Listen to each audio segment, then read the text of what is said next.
श्री स्वामी समर्थ महाराज की जय। हे YouTube channel बांधवांनो, हे स्वामी भक्तांनो, मी आज तुम्हाला मोटिवेशन म्हणजे प्रेरणेची शक्ती काय आहे आणि डिसिप्लिन काय आहे याबद्दल माहिती देणार आहे। तर ती तुम्ही शेवटपर्यंत नक्की ऐकावी आणि मला सपोर्ट म्हणजे पाठिंबा करावा, त्याबद्दल मी तुमची खूप खूप आभारी असेन।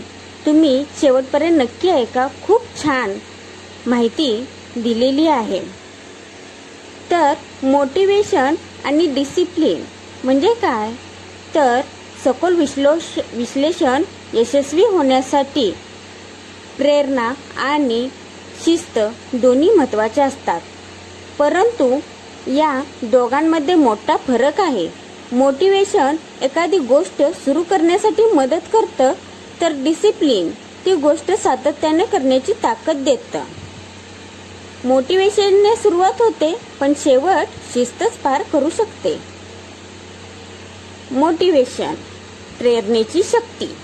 मोटिवेशन म्हणजे काय, प्रेरणा म्हणजे काय, तर मोटिवेशन म्हणजे काहीतरी करण्याची ऊर्जा शक्ती, किंवा जर आता सरळ शब्दात सांगायचं झालं तर एखादा व्यक्ती आजारी असेल तर आपण त्याला प्रेरणा दिली की नाही तुम्ही बरे होणारच, तर त्यांना एक आतून ऊर्जा होते की एनर्जी मिळते की नाही आपण बरे होऊ शकतो, त्यालाच मोटिवेशन ऊर्जा शक्ती म्हणतात। किंवा काहीतरी करण्याची शक्ती म्हणजे एखाद्याला व्यवसाय करायचा असेल, नोकरी करायचं असेल तर तुम्ही त्यात यशस्वी होऊ शकता, तुम्ही पुढे सातत्याने काम करत जावा, हे सांगण्याची शक्ती म्हणजेच मोटिवेशन। ती आताच्या काळात खूप गरजेची आहे, कारण लोकांना आता कमी वेळेत जास्त हे पाहिजे असतात, पैसे पाहिजे असतात, तर तसं शक्य नसतं। हळूहळू काम करत ते वाढवत जाणं याला ऊर्जा शक्ती घेऊन काम करणे म्हणतात। काहीतरी करण्याची ऊर्जा शक्ती जी आपल्या भावना, उद्दिष्ट किंवा प्रेरणा स्त्रोतांवर अवलंबून असते। मोटिवेशन तुम्हाला सुरुवात करायला लावू शकतं, पण ते कायम टिकत नाही, तुमच्या भावनांवर आणि बाह्य परिस्थितींवर अवलंबून असतं। मोटिवेशनाचेही प्रकार आहेत। बाह्य प्रेरणा। बाह्य प्रेरणा म्हणजे काय, तर एखादी बक्षीस, पैसे, प्रसिद्धी किंवा इतर लोकांचं कौतुक मिळवण्यासाठी जेव्हा तुम्ही काही करता त्यालाच बाह्य प्रेरणा म्हणतात। उदाहरण द्यायचं झालं तर तुम्ही फक्त चांगली नोकरी मिळवण्यासाठी अभ्यास करता। सेकंड मोटिवेशनाचा प्रकार काय आहे, तर आंतरिक प्रेरणा। तुम्हाला स्वतःलाच काहीतरी साध्य करायचं आहे म्हणून प्रेरणा मिळते। उदाहरण, तुम्हाला संगीत आवडतं म्हणून तुम्ही रोज गिटारची सराव करता, त्यालाच आंतरिक प्रेरणा म्हणतात। आता डिसिप्लिन म्हणजे शिस्त। तुम्हाला माहीतच आहे काय आहे ते आपण भरपूर हे केलेलं आहे डिसिप्लिन। तर डिसिप्लिन म्हणजे काय, तर सातत्याने यशाकडे नेणारी सवय। डिसिप्लिन म्हणजे काय, डिसिप्लिन म्हणजे मोटिवेशन असो किंवा नसो आपलं ठरलेलं काम नियमितपणे करणं, यालाच डिसिप्लिन म्हणजे शिस्त म्हणतात। ती आत्ताच्या काळात खूप गरजेची आहे आणि मुलांना सांगणंही खूप गरजेचं आहे। डिसिप्लिनचे प्रकार काय असतात, तर स्वतःवर नियंत्रण, सेल्फ कंट्रोल, आपल्या इच्छांवर आणि भावनांवर ताबा ठेवण्याची क्षमता।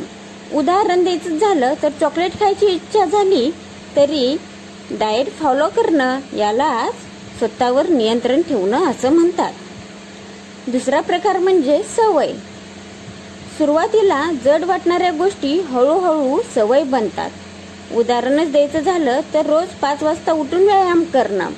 नाहीतर माणूस म्हणतं मी उद्यापासून नक्की 5 वाजता उठून हे वॉकिंगला जाईन, ह्याला जाईन, चालत जाईन, पण नको, कंटाळा करतं, तर ते सवयीपासून दूर जातात। जर त्यांनी खरंच जर उठून जाण्याची सवय दररोज लावली आणि न चुकता त्यांनी ती केली तर त्याला ते फॉलो करतात, म्हणजेच सातत्याने करतात, ती एक चांगली गोष्ट आहे। खऱ्या यशासाठी काय गरजेचं आहे? मोटिवेशन आणि डिसिप्लिन दोन्ही गरजेचं आहे. म्हणजेच प्रेरणा आणि शिस्त हे दोन्ही गरजेचं आहे. पण यश मिळवण्यासाठी प्रेरणेपेक्षा शिस्त जास्त महत्त्वाची आहे. प्रॅक्टिकलच्या दृष्टिकोनातून बघायचं झालं तर प्रेरणेचा उपयोग म्हणजेच मोटिवेशनचा उपयोग काय आहे? तर सुरुवात करण्यासाठी प्रेरणा घ्या, मोटिवेशन घ्या. प्रेरणा कुठून मिळेल हे शोधा. मोटिवेशन उदाहरणार्थ प्रेरणादायक लोक म्हणजे कोण बरे? आता शिवाजी महाराज हे पण आपले प्रेरणादायक लोकच होते ना. अब्दुल कलाम असू देत, यशवंतराव चव्हाण असू देत, हे सगळे आपले प्रेरणादायी लोक. बाबासाहेब आंबेडकर असू देत, हे सर्व पुस्तके असतात या बाबतीत किंवा पॉडकास्टही असतात. तर ते तुम्ही जरूर बघावे, वाचावे, ऐकावे. नंतर शिस्त वाढवा. तुमच्या ध्येयाशी संबंधित लहान लहान सवयी लावा. एका वेळेला एक गोष्ट सुधारण्यावर भर द्या. स्वतःवर कंट्रोल ठेवा. बाहेरच्या परिस्थितीवर अवलंबून राहू नका. यालाच शिस्त वाढवणे असे म्हणतात. उदाहरण द्यायचं झालं, जर तुम्हाला रोज सकाळी लवकर उठायची सवय लावायची असेल तर पहिल्या दिवशी प्रेरणादायी व्हिडिओ पाहून उत्साह वाढवू शकता. नंतर दीर्घकालीन सवय लावण्यासाठी रात्री लवकर झोपणं आणि सतत अलार्म नंतर उठणं आवश्यक आहे. ह्याला शिस्त म्हणतात. निष्कर्ष यातून काय मिळतं तर मोटिवेशन तुम्हाला सुरुवात करायला लावेल, म्हणजेच प्रेरणा तुम्हाला सुरुवात करायला लावेल, पण डिसिप्लिन शिस्त तुम्हाला ध्येयापर्यंत पोचवेल. हे लक्षात ठेवा. स्वतःला विचार करा, मी केवळ मोटिवेशनवर प्रेरणेवर काम करतो का? मी कंटाळा आला तरी काम करतो का?